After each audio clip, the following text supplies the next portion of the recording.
Good afternoon. Welcome to the Facebook Live on the stress mechanism. So I'm quickly going to check on my iPad if I'm live. Yes, I am live, so that's good. I'll wait a couple of minutes to see if somebody's showing up. And even if you don't, I'll talk anyway, so you can watch this afterwards. So this is a first in a longer series. So this is the premiere of Facebook Lives, weekly Facebook Lives on resilience, stress, dealing with these things, avoiding burnout, and so on and so forth. So I think that all of this can be very useful for many people, and that's why I would like to share it. If you like the Facebook page, so the one you're on now, you will probably be more informed on when the actual Facebook Live is taking place. I am trying to be consistent in this. I'm going to try to do it every Friday, but sometimes it might not be possible because of trainings that I'm running or traveling or whatever. But I will always announce them a couple of days before. Okay, so let me get started. We're going to talk about the stress mechanism, and I would like to talk about three parts here. And the first one, the fight or flight, is probably known to most of you, but maybe the other two not, especially the last one, I think. So this is my little gift to you before the weekend.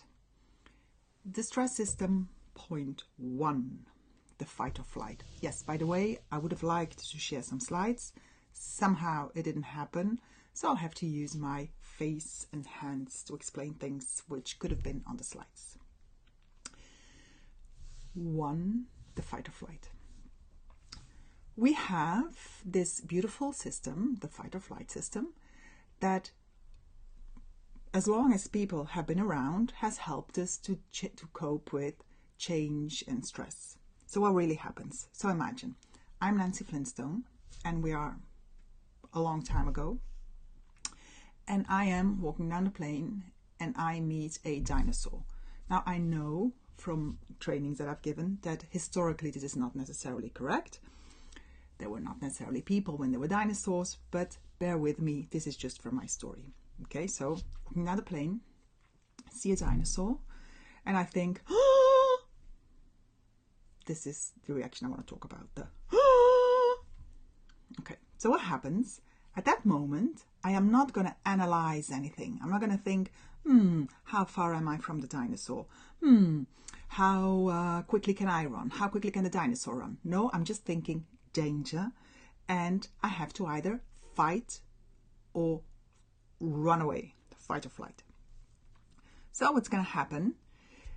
Hormones are being released. On the one hand, we have adrenaline and noradrenaline. What do? They help the body get ready to either fight or flight. So your heart is going to start to beat quicker, blood pressure goes up, blood is redistributed in the body, so it goes to the parts of the body where it's really needed to either fight or flight. This is also why you might get pale when there's a lot of stress. All of this to get ready, okay? Now, people can do amazing things under the influence of adrenaline. So you can do much more. So maybe you are not a big runner or very sporty. When in danger, all of a sudden you can run. Now, up to a certain limit, obviously, because you also need fuel. Your body needs fuel. This is where the other side comes in. So this is immediate, short term. The a bit longer term is here. Another cortisol that's being released is cortisol. What did I say? Another cortisol that's being released? Another hormone that's being released is cortisol. Sorry. And that's also called the stress hormone. And it does lots of things, good things, bad things. But what you should know here is that it enables the liver to turn glycogen into glucose. Glucose, everything it knows, is sugar. So the sugar the body needs to keep on performing even when it's under stress. This is good. Now, what is not so good, that when there's a lot of cortisol in the body, your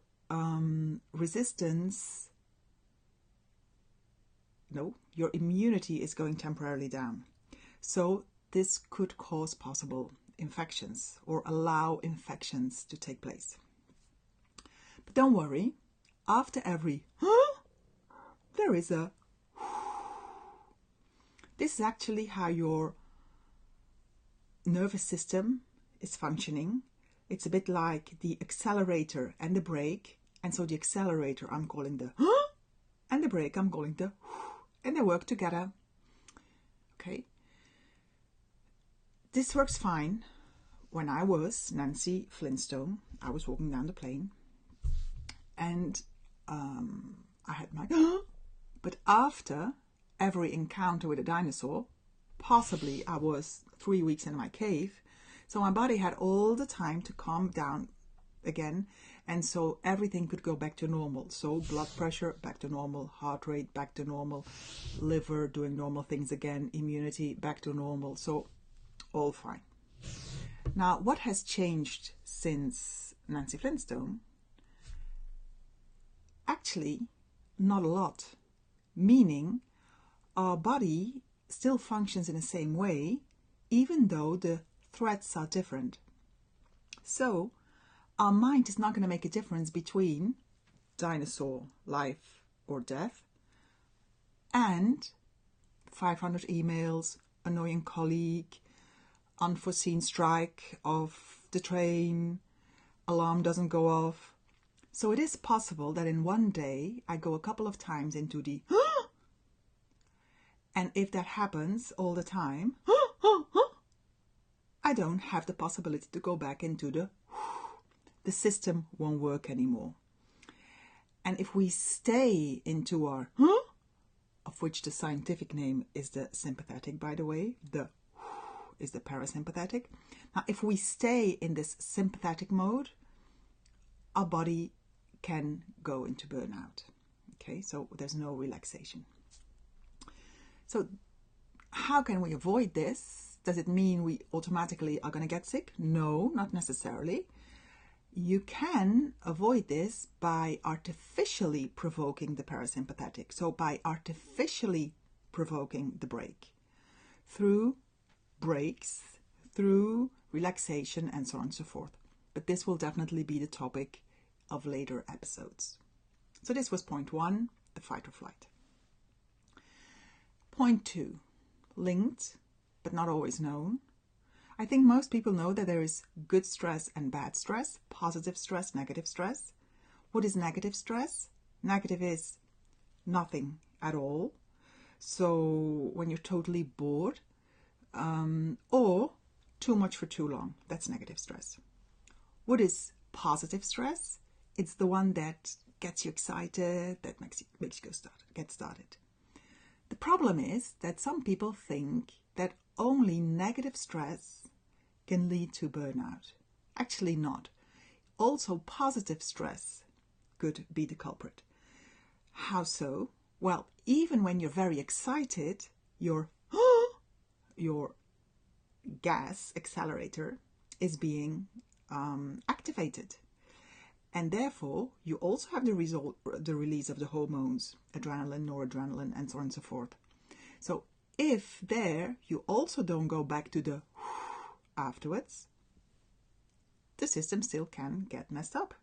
So also with good stress, make sure there's enough of in your life. Did you know that? Not necessarily. Third point, compensatory stress. What is compensatory stress? Actually, I only learned about this at the end of last year in one of my courses that I attended myself as a participant. There is this model that says after every effort, there has to be recuperation. Okay, there has to be recovery. So effort, recovery. Sounds normal. Okay. Now, what is the problem? Suppose I've worked whole day, effort, and there was not enough recovery. Why? Because maybe I worked too long, or maybe I didn't sleep well, or maybe I slept but I didn't recuperate during my sleep. Many, many reasons.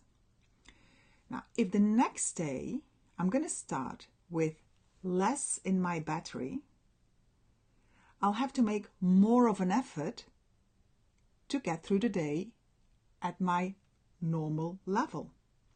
So logically, what should one do? I didn't recuperate enough, I didn't recover enough. Well, then I have to do less the next day. Or if I'm going to keep on doing what I always do, I have to do it at a, shall I say, less intensive level. Okay. Now, is this what, this would be logical, right? But is this what we do? We work hard, don't sleep enough, and the next day we work hard again, because that's what we do. Now, again, what is the problem? If I keep on doing this, my body will get into trouble. How can you see this? Well, we could say that activation, or the effort in this case, is again the accelerator from our first example, and would be going in red. Think of the example of a battery. So you go in red, you use energy. Okay, so activated, activated, activated. At night, for instance, you should go into green. The battery should be charged. If that doesn't happen, well, you don't start with a full battery. If this goes on and on and on, and you spend more time in red than you do in green, after a while, the battery is empty. But what's worse, if you still go on, and we do, actually I do, I did, I try not to anymore. So if you still go on, not only your battery doesn't work anymore, but actually you could even ruin your charger. So even if you try to charge the battery, it's not functioning anymore. And this will then lead to compensatory stress. So what is compensatory stress? It is the activation of the stress system because you keep on compensating tiredness with activation. And because you do that, you activate your stress system. And it's possible that you will be constantly in the mode, even when you're sleeping at night, and therefore not recuperate. And of course, this has to lead to problems. But more about this in the next one, and also more about this in the next article on the website, nancybuitens.eu. So, third one, what do we need to remember of this one? It's not because you don't feel stressed that your body cannot go into the stress system. Because if you do not recuperate enough after making an effort, this can happen. Okay? So please, it's Friday, the weekend is coming. Make sure to create enough green space so that you can charge your batteries, so that you can keep the battery working, the battery and yourself. Is there anybody you think of who could use this information? Please share. You can tag him or her right here. Go and have a look at the website, nancybuitens.eu. As I said, there's also, you can register for the newsletter, either in the pink box or in the blue line on top. Make sure to like this page, because as I said, there's going to be a whole series of this, and I think that in many of them there could be some useful information. So thank you very much for coming here and listening, and have a great day and weekend. Bye bye. Thanks.